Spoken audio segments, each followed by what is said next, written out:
G'day! This video here is a bit of a response video for the comments that I received regarding laptop comparisons or gaming laptop comparisons. So I've put out a few different gaming laptop reviews over the past 2 years, and usually I get a question of comparing laptop 1 to laptop 2. Laptop 2 I've never seen, never played with, never touched, nor do I know the price or the components in it. So I find the biggest thing, usually you might look at two gaming laptops, both seem similar. One might be $2,500, the other's $1,500. What are the comparisons between them? Well, looking in depth, there may be that it could be that the graphics card is a lower wattage or a different model. So even if you're looking at two laptops with a 3060 in them, one might be 110 watt, the other one might be 40 watt. There's a huge difference in gaming performance there. And also the secondary thing you need to look at there is cooling. If you've got a 110 watt, you're probably going to have a lot more fan noise than a 40 watt GPU in that laptop, even if it's the same laptop. So they're two things to look out for. Especially with cooling, it's usually the higher wattage, probably the louder the fan noise is going to be. It might be an irritating level to you, it may not. For example, the two laptops I've used, one, the MSI behind me, the GF65 Thin, that's got a 40 watt 3060 in it. The other machine I used was a Gigabyte G5 with a 75 watt or 70 watt 3060 in it. And I found that the audible noise coming out of the Gigabyte was too loud. It was too loud for me to really utilize in my living room in my house with family and friends around. It would just tick them off. So I found compared to the MSI, which I found for me, for the games that I play, it's more than capable of playing them 140 or 100 to 150 FPS, high graphics, no issue at all. The other thing you've got to look at with the different comparisons between the prices of the machines you're looking at is battery life. I found those two different machines had two different very different battery lives.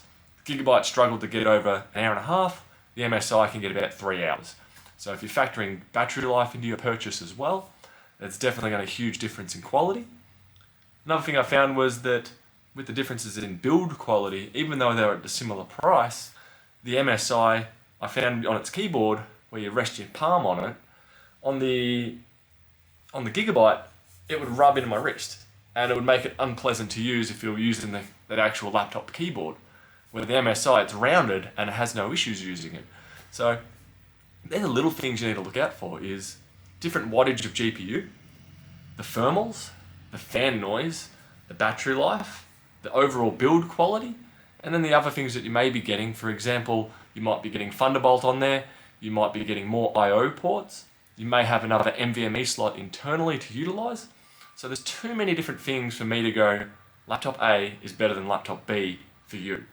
That is something that you'll have to come up with, whether or not you do believe that may be a better one. All I could really suggest is checking out the reviews, balance the pros and cons.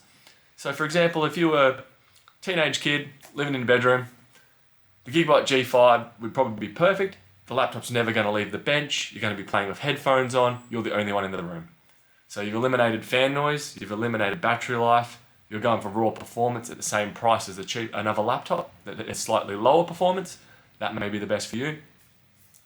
The other thing that I find nowadays as well is with gaming laptops is I've got two laptops personally. One's an Asus Flip 14 or Vivo Flip 14 with a Ryzen 4700U in there. And that does what I need it to do the majority of the time.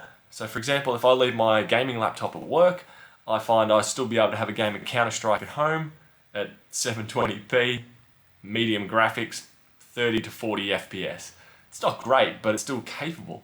But also that has different advantages, that machine, where it's a different league altogether than a gaming laptop. But it might be better to have cheap netbook and a desktop gaming computer at home. It's all a balance of the pros and cons.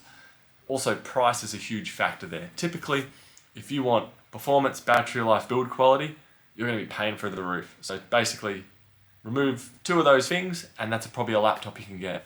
So if you eliminate the overall price, you're going to get a powerful machine that's probably going to be quiet. Or, yeah, you understand what I mean. Anyway, that will do for the ramble today. And I hope this gives you an idea of why in the future and present, I don't really mention which laptop is better than another one. purely for the fact that I don't have any experience with them.